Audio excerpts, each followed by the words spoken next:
What's going on, guys? It's Crispy Dan here, and today we're watching a video. Nope, it just don't hit right. It just don't hit right like that, man. Troy Dan reacts, man. We need it back. We need it back.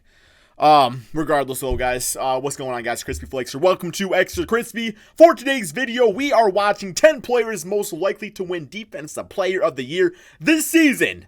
Video brought to you by Austin Swift. So I think like a few players, man. Rudy Gobert, Kawhi Leonard, Draymond Green, Leonard. I don't know, man. A few really good players out there that could definitely win the award. So, but I don't know if I can think of 10 though, man. 10 players. It's a lot. It's a lot. Just like, if you consider like elite defense and stuff like that, man. But also Swift's gonna tell us 10 players. So I'll shut my bitch ass up and we can start the video, right? Let's do it.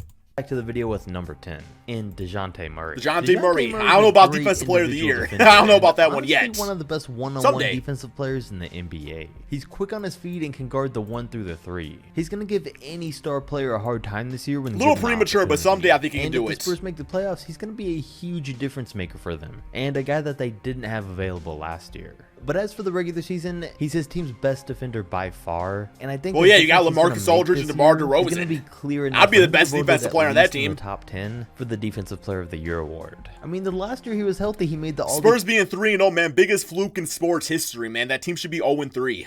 Defensive second team as a second-year player. He doesn't rank any higher though, because while he is great one-on-one, he's not a guy that the entire team's gonna plan around on that end. Maybe in a couple years though. Number 9, Jimmy Butler. Jimmy Butler. This year's Miami Heat team is stacked full of young talent, and if I love their team, man. They got a good squad. Features in the league pretty soon. They got a good squad. To go along with all these young guys, I think Jimmy Butler's gonna make a glaring difference on the defensive end.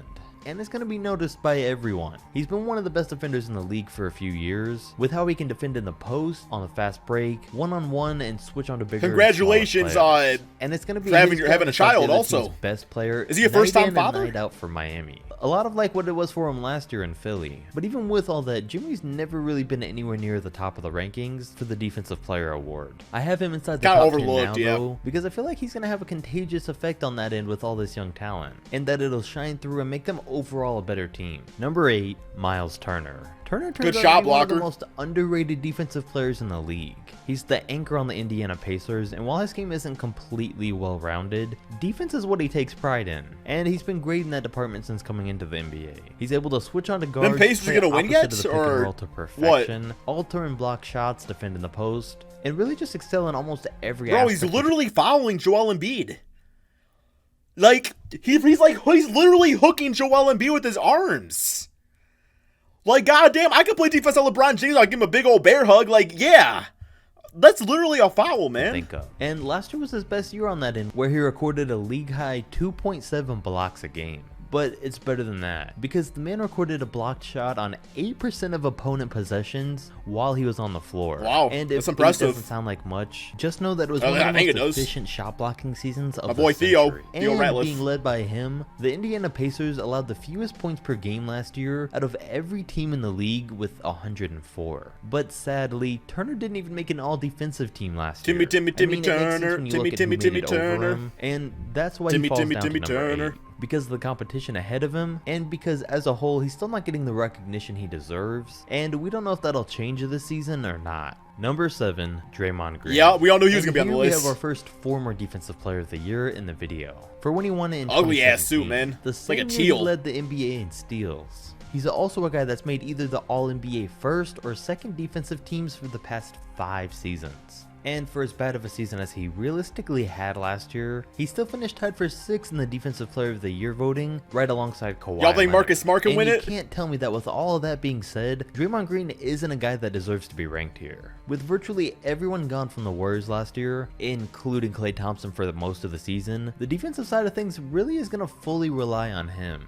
I mean, I can't even tell you who they're. He might actually get exposed. He might actually get exposed. It's going to be up to Green to guard the other team's best player night in and night out for all of the 82 games that he plays. He possibly would have been ranked higher if he also wasn't going to be so heavily relied on to score points and be a leader with the roster that they have. And based on that is why I think it's fair to rank him as the 7th player most likely to win the Defensive Player award this year. I mean, if the Warriors keep playing as bad as they have to start this season, I've said this all for nothing. But I do have hope they'll turn things around. Hopefully. I don't. Number 6, I don't got hope. Joel Embiid. So far this year, Philly looks like they can without a doubt. The only way Joel Embiid's gonna win is if he can freaking play like a full season, you know? And it's like, that's no disrespect towards him. It's just like, they ain't gonna pick somebody that's playing like 50, 60 games. They're gonna pick somebody that's playing like the full 82, man, because that's how long the season is. So it's defensive player of the year, not defensive player for a part of the year. You know what I'm saying? Live up to the hype of having the he could win it if you play a whole damn season. Expected to. And that's no surprise with Richardson, Simmons, and Horford in the starting five with Embiid.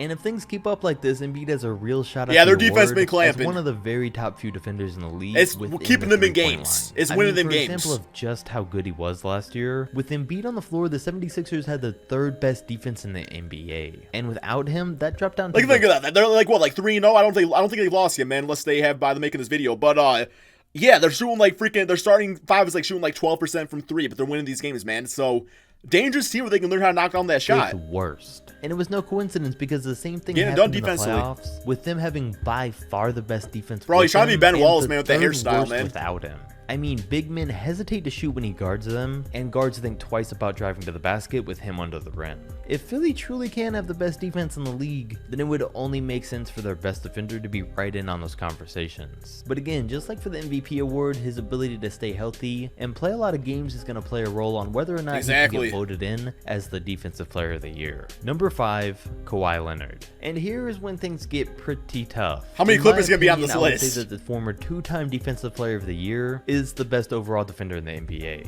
And he won both of those awards while he was still playing with the Spurs' Big Three. But since taking on bigger roles on teams, he's fallen back in the standings for the award. The season after he won the award in 2016, more responsibility. Tim Duncan retired and Kawhi Leonard then averaged 25 points a game as the leader of the Spurs and fell back to finishing. It's why guys like right there, man, Andre Roberson or Andre Roberson can be like such trash offensively because they're so elite defensively that's just the part of the court that they focus their game on. It's like you got certain guys that are just all offensive base, but you know, we focus more on offensive stuff than we do defensive stuff. So that's why we call Roberson so trash offensively, but really guys that are really good on offense, sometimes you don't always expose them for their defensive woes. Third in the defensive player of the year voting. He was injured that one full season, and then this past year on the Raptors, as the clear leader, he averaged 27 a game and fell back to 6th in the rankings and to making the all-defensive second team. Now, don't get me wrong, I would be 0% surprised if by the end of this year he ends up winning it, but with him even more so now taking on a bigger role on offense and as a leader of a team, I wouldn't be surprised for him to not be too high up in the discussions this year. Plus, he has people on the team to help take off some of the workload on that end. Oh yeah, Beverly, we'll get to that. Paul George. Number 4, Giannis. Last year, Giannis finished in 2nd for the award and completely deserved to, if not actually win it. He was ranked 1st in individual defensive rating and defensive. Who won it last year? Was it being on the best defensive Gobert team in the league? And while he's not necessarily known for being a guy that's put on the other team's best player to lock, or do I remember? Did I already say it? He's 6'11" and can guard anyone from Steph Curry to Joel Embiid, which is insane. And he's a guy that instead of just affecting individuals, he affects entire teams' game plans with his long arms that can defend threes from a mile away. Yeah, it'd be scary to go up against Giannis. Anyone with a chase down block, just shoot threes over him. That's what I would do. And with but, all you know, that being said, it was hard not driving to pick it. Giannis Different as story. the favorite for the award, but I think these 3 guys ahead of him may deserve it. Just got rainbow the threes over number him. 3 in Rudy Gobert. Same as with the MVP video. It's weird to not put the person who won this award not only last year but the past 2 years. You've got 2 years in a row. Okay. Likely win it this season. Especially when you factor in just how much Utah revolves around Gobert. Bro, like literally the man looks like he just got out of like a freaking Kesha concert. Is Kesha even still relevant? Like, he literally looks like we got for all the freaking sparkles and damn. Like, what's up with that? Win it this season, especially when you factor in just how much Utah revolves around Gobert. On top of the fact that he's probably still the best shot blocker in the league and is just entering his prime. He's been getting better. How's he the best if Myles Turner was the leader? Just like he'll probably do this year, which means everyone else is gonna have to step up that much more if they want to knock him off. So there's a real chance he three-peats this year, and it's very possible. But I do feel like that with how this offseason goes down, this award is gonna go to someone else. And one person it could go to is number 2, with Anthony Davis. I thought it was about to be LeBron. I thought it was about to be LeBron. Player award this season. He's convinced a lot of people that he might actually do it. And while I think he can make a great case for it, I'm not totally convinced he can win it, which is why he only ranks in at number 2. But then again, I could be wrong. I mean, he's averaged 1.4 steals and 2 Bro, who's number 2.4 one gonna blocks a be? game over his 7-year career in the NBA. A combination that's by far better than what anyone else in the league today has been able to do. Who's gonna be let number alone one? Maybe in NBA history. Usually players excel in one or the other, Paul but George? very rarely in both. And that's not even to mention what his impact on the Lakers will be. While him and LeBron will share the load on offense, with him possibly being the best player on that end, him and LeBron won't be sharing any of the load on defense, so he's gonna have to be the best player on that end as well. And I think he's gonna be I have no idea who number one's gonna be.